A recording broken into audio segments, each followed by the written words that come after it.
So hi guys, welcome to my vlog. And syempre ang content po natin ngayon is all about resibo in business. So kung bakit siya kailangan kapag nagbi-business ka.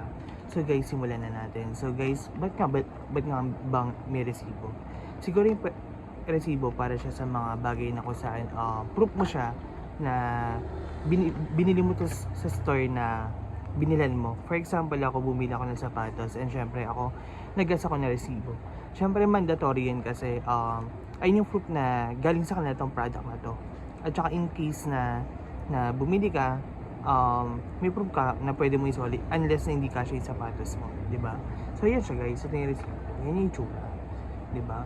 May title dito, may address, tsaka may contact number sa baba. Tapos may sales invoice pa.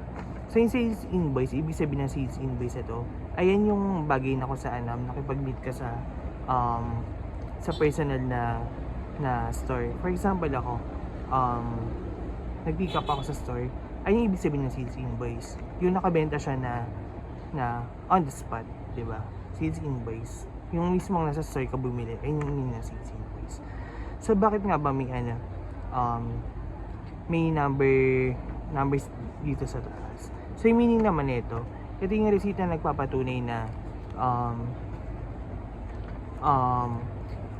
ito yung number na alphabetically. For example ako bumili ako sa store, di ba, ng sapatos ulit. Syempre alphabetically siya. So kung ano yung mauunang store na yun, kasi ini-inventory nila tong resibong to. So kailangan pag naka-inventory to, kailangan ina-accounting nila. Kasi ini-inventory nila yung phrase eh. So kumbaga naka-ano siya, updated siya yung data niya dito. Ito, yan. Tapos may pangalan dito na kung saan pangalan mo na ikaw yung bumili sa store nila, tapos address, tsaka date kung kailangan bumili. Tapos dito nila i-list yung mga products na binili mo sa articles, tapos quantity kung ano yung binili mo, tsaka yung amount price. Yan, dyan na i-list yan. So guys, kailangan kasi na resibo kasi proof mo talaga na bumili ka sa store nila, at in case na may something wrong sa product na binili mo, pwede mo siya ipapalit kasi may proof ka na. So guys, kapag may mga tanong kayo sa content na to, please feel free to questions anything.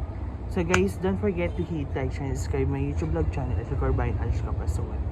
So guys, kinantan ka to kasi nireport namin to sa school kung bakit kailangan ng resibo. So see you in my next vlog guys. Bye! Tanong lang kayo guys kasi mandatory siya para marami din ako matutunan. So see you in my next vlog guys. Bye!